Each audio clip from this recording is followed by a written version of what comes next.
Assalamualaikum warahmatullahi wabarakatuh. Baiklah, perkenalkan saya Nofrida Yuliza, BP 1810842037. Saya akan mempresentasikan proposal penelitian saya yang berjudul Efektivitas Pelaksanaan Konvergensi Penurunan dan Pencegahan Stunting di Nagari Lubuk Alung. Adapun pokok bahasannya yaitu pendahuluan, tinjauan pustaka, dan metode penelitian. Pendahuluan. Latar belakang. Stunting adalah kondisi ketika balita memiliki tinggi badan di bawah rata-rata. Hal ini disebabkan oleh asupan gizi yang kurang pada anak dalam jangka waktu yang lama.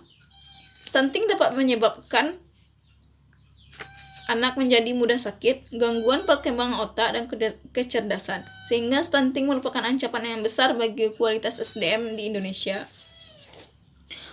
Angka stunting sendiri di Indonesia masih cukup tinggi, terhitung pada tahun 2021, angka prevalensi stunting mencapai angka 24,4%. Angka tersebut berada di atas angka standar minimal yang telah ditetapkan WHO, yaitu sebesar 20%. Oleh karena itu, pemerintah mengeluarkan peraturan, yaitu Peraturan Presiden Nomor 72 Tahun 2021 tentang percepatan penurunan stunting. Dalam peraturan tersebut dijelaskan apa-apa saja yang akan dilaksanakan dalam upaya pencegahan stunting, di mana tujuan prevalensi stunting sendiri yaitu menurunkan angka stunting sehingga mencapai prevalensi 14% pada tahun 2024.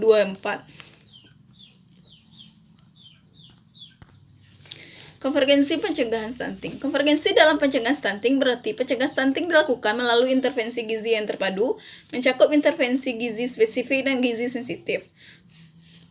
Pengalaman global menunjukkan bahwa penyelenggaraan intervensi yang terpadu untuk menyasar kelompok prioritas di lokasi prioritas merupakan kunci keberhasilan perbaikan gizi, tumbuh kembang anak, dan pencegahan stunting. Hal ini bertujuan menurunkan prevalensi stunting, meningkatkan kualitas penyiapan kehidupan berkeluarga, menjamin pemenuhan asupan gizi, memperbaiki pola asuh, meningkatkan akses dan mutu pelayanan kesehatan, dan meningkatkan akses air minum dan sanitasi. Intervensi gizi ini dapat dilihat pada tabel 1.1 dan 1.2. Prevalensi stunting Sumatera Barat. Dapat dilihat di slide. Prevalensi balita stunting di Provinsi Sumatera Barat berdasarkan kabupaten kota SSGI 2021. Hal ini dapat terlihat Kabupaten Padang Pariaman memiliki prevalensi yang cukup tinggi, berada cukup jauh dari angka prevalensi provinsi, yaitu sebesar 28,3%, sedangkan provinsi hanya 23,3%. Kabupaten Padang Pariaman. Berdasarkan Surat Keputusan Menteri Perencanaan Pembangunan Nasional Nomor Kep 42-M.PPN-HK-04-2020 tentang penetapan perluasan kabupaten kota lokasi fokus intervensi penurunan stunting terintegrasi tahun 2021, Kabupaten Padang Pariaman masuk dalam lokasi fokus pencegahan stunting tersebut. Dengan adanya surat konvergensi tersebut, pemerintah Padang Pariaman secara gencar merancang dan melaksanakan program terkait konvergensi penurunan dan pencegahan stunting. Hal ini dapat terlihat dengan adanya regulasi yang ada, yaitu Peraturan Bupati Nomor 37 Peraturan Bupati Padang Pariaman Nomor 37 Tahun 2021 tentang strategi percepatan penurunan dan pencegahan stunting terintegrasi, dan Peraturan Bupati Padang Pariaman Nomor 38 Tahun 2021 tentang peran nagari dalam konvergensi penurunan dan pencegahan stunting. Dalam regulasi tersebut dijelaskan siapa saja pelaku dalam konvergensi stunting, sasaran konvergensi stunting, dan tujuan yang akan dicapai.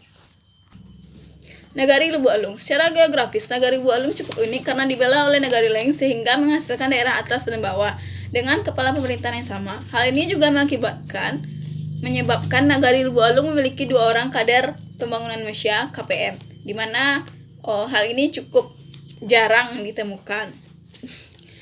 Selanjutnya, penduduk Nagari Lubuk Alung cukup padat sehingga sasaran konvergensi juga cukup banyak.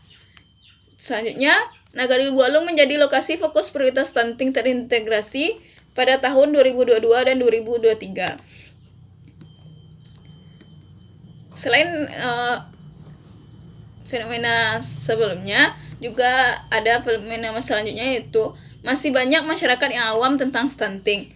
Masih banyak program yang belum menyentuh sasaran secara menyeluruh, seperti imunisasi.